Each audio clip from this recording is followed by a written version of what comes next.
Hello, everyone, and welcome to our presentation on Medicare treatment notes and progress reports. My name is Zachary Edgar, and this presentation is brought to you by Therapy Comply.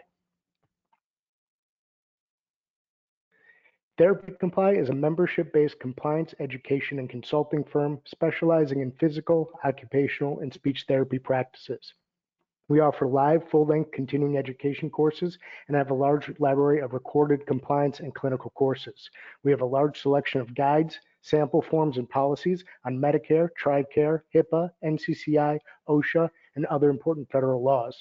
We are working on PT, OT, and SLP compliance guides for all 50 states, along with therapy-related information on Medicaid, workers' compensation, home health facilities, early intervention, school-based services, and other relevant state laws. We offer ongoing and comprehensive support for our members, which means that members can email us with any compliance or billing question for no additional cost. We also offer credentialing services, claims appeals and billing support, compliance audits, and more.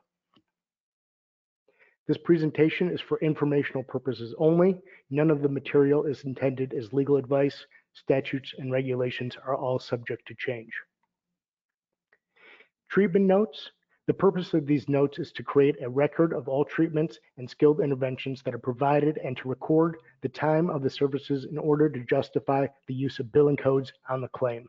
Documentation is required for every treatment day and every therapy service. The format may vary depending on the practice of the responsible clinician and/or the clinical setting.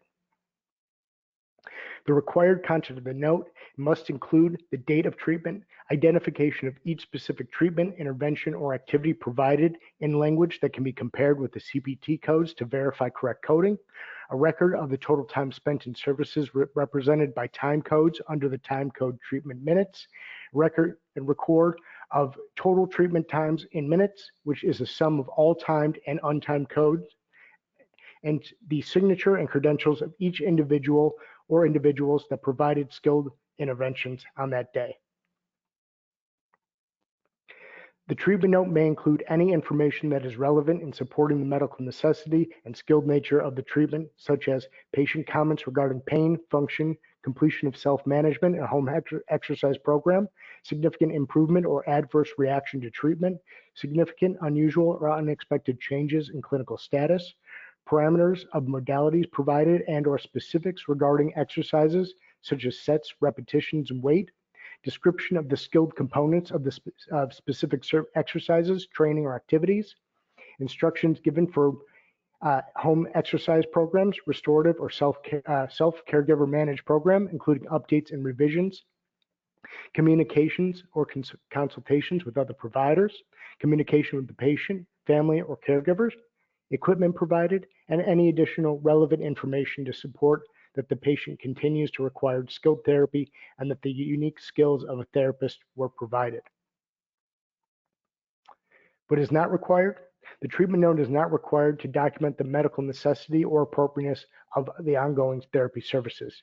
Descriptions of skilled interventions should be included in the plan or progress reports and are allowed but not required daily. Non-skilled interventions need not be recorded in the treatment notes as they are not billable.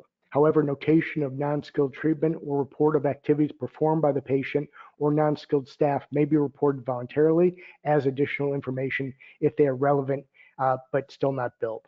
Specifics such as number of repetitions of an exercise and other details included in the plan of care need not be repeated in the treatment notes unless they are changed from the original plan. The date must be the date dated to the actual treatment date. If the therapist or assistant finishes the note at a later date, usually 24 to 48 hours later, then that should be mentioned in the note.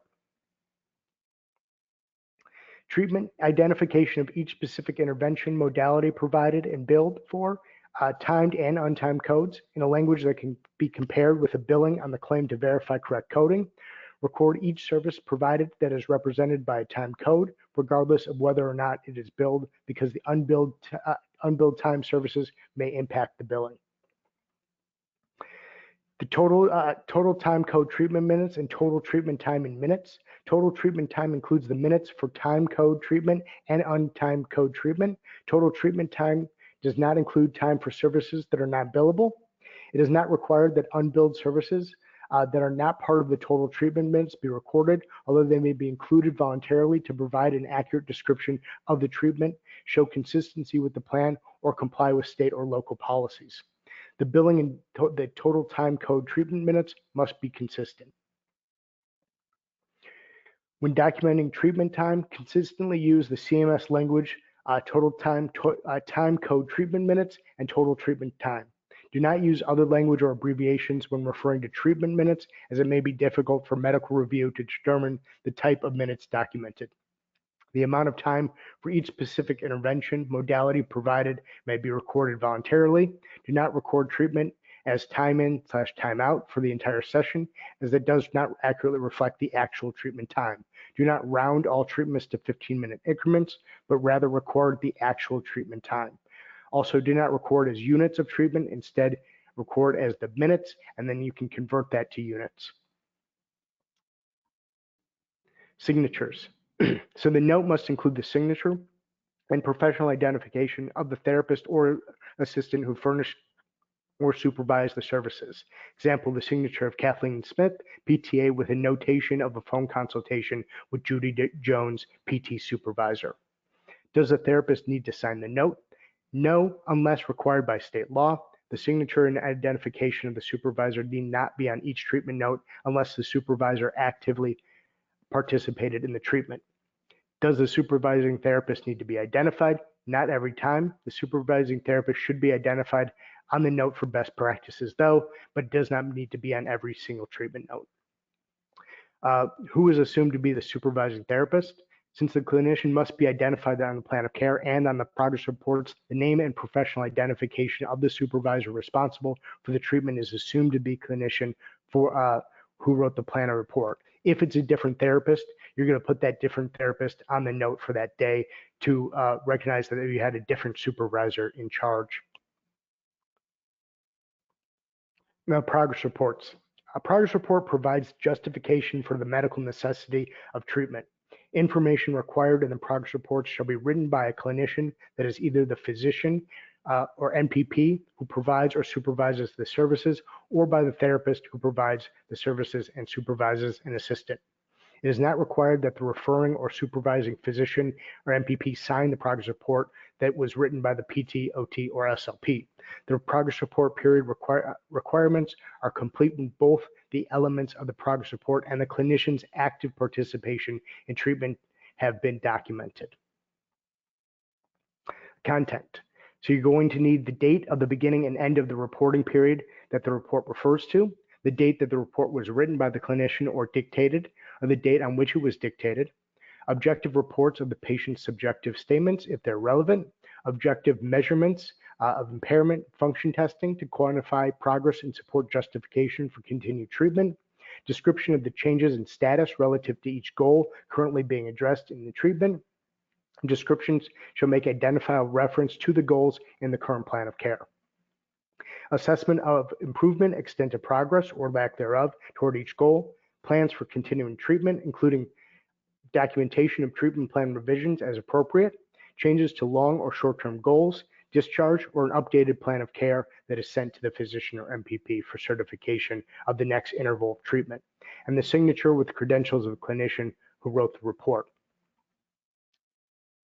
Justification for treatment must include, for example, objective evidence or clinically supportable statement of expectation that in case of rehabilitative therapy, the patient's condition has a potential to improve or is improving in response to therapy, maximum improvement is yet to be obtained, and there is an expectation that the anticipated improvement is attainable in a reasonable and generally predictable period of time. In the case of maintenance therapy, treatment by the therapist is necessary to maintain, prevent, or slow further deterioration of the patient's functional status, and the services cannot be safely carried out by the beneficiary himself or herself, a family member, and another caregiver, or any unskilled personnel. Comparative measurements. So you're going to want to show the same comparative measurements that you used in the evaluation. So if you use specific measurements in your evaluation, you're going to use those again in each progress report to show that those measurements are either improving or not improving and why. So acceptable comparative measurement. At the time of the initial evaluation, it was documented that the patient had an objective manual muscle test of 3/5 for right knee extension. Documentation in the 10-day progress report supported that the patient had achieved 4/5 right knee extension, which demonstrated significant benefit for the patient. So that is how it should look, using the same measurements from the evaluation in each progress report. Unacceptable measurements. At the time of the 10-day progress report, the documentation supported that the patient had an objective MMT of 4/5 for right bicep flexation. At the time of the 20-day progress report, documentation supported that the patient was able to complete 3 sets of 10 repetitions of the right bicep flexation during each therapy visit. Since the MMT information is not directly comparable to the therapeutic exercise sets and repetitions, this comparison does not clearly demonstrate ongoing significant benefit, and you should not use measurements that are not comparable in between the evaluations and between the progress reports. Excuse me. The minimum progress report period shall be at least once every 10 treatment days. The day beginning the first reporting period is the first day of the episode of treatment, regardless of whether the service provided on that day is an evaluation, reevaluation, or treatment. Regardless of the date on which the report is actually written and dated, the end of the progress report period is either the date chosen by the clinician or that 10th treatment day, whichever is shorter. The next treatment day begins the next reporting period. Absences, holidays, sick days, or other patient absences may fall within the progress report period.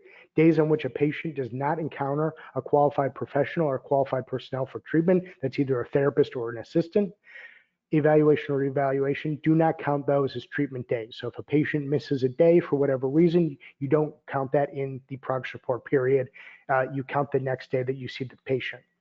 If the patient is absent unexpectedly at the end of the reporting period, when the clinician has not yet provided the required active participation during the reporting period, a progress report is still required. But without the clinician's active participation in treatment, the requirements of the progress report are incomplete. Delayed report. So if the clinician has not written a progress report by the end of the progress reporting period, it shall be written within 7 calendar days after the end of that reporting period. If the clinician did not participate actively in treatment during that progress report period, documentation of delayed active participation shall be entered in the treatment note as soon as possible. The treatment note shall explain the reasons for the clinician's missed active participation. Also, the treatment note shall document the clinician's guidance to the assistant or other qualified personnel to justify that the skills of the therapist were required during the reporting period.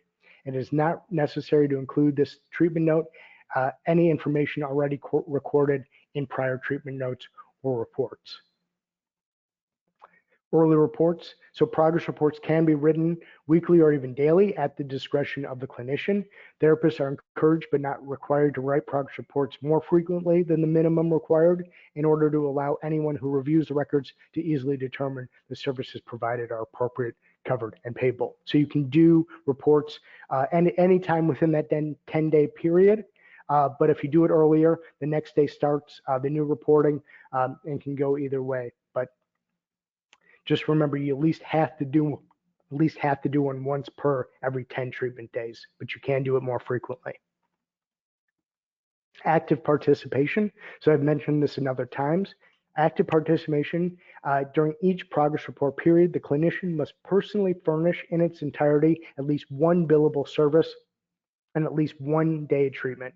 Verification of the clinician's treatment shall be documented by the clinician's signature on the treatment note and/or progress report. So this means the therapist is the clinician here. They need to do at least 1 billable service, at least 1 day of treatment, if you have an assistant providing the services. So if the assistant is providing all the treatment services, the therapist needs to see the patient at least once for 1 billable service during that progress report period. Verification of the clinician's required participation in treatment during the progress report period shall be documented by the clinician's signature on the treatment note and/or the progress report. When unexpected discontinuation of treatment occurs, Medicare does not require a clinician's participation in treatment for the incomplete reporting period. Assistance participation. PTAs and OTAs may write elements of the progress report dated between the clinician reports.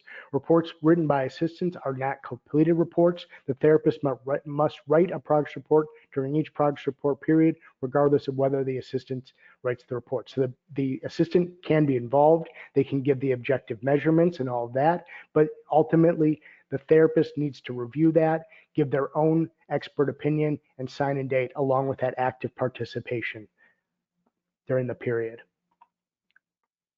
Discharge. A discharge note is required for each episode of treatment and must be written by the therapist. A discharge note is a progress report covering the time from the last progress report up to the date of discharge and includes all the required components of a progress report. In the case of unanticipated discharge, the therapist may base any judgments required to write the report on the treatment notes and verbal reports of the assistant or other qualified auxiliary personnel. In the case of a discharge anticipated within 3 treatment days of the progress report, the therapist may provide objective goals, which, when met, will authorize the assistant to discharge the patient. The therapist should verify the services provided prior to discharge continued to require the skills of a therapist. There must be an indication that the clinician has reviewed the treatment notes and agrees to the discharge. All right, thank you all for joining me today. If you enjoyed this presentation, please like and subscribe. We're going to be adding a lot more videos to this YouTube page, and please visit us at www.therapycomply.com. There's a lot more information on the website about Medicare, states, everything related to therapy. So please check out the website, and thank you again for joining.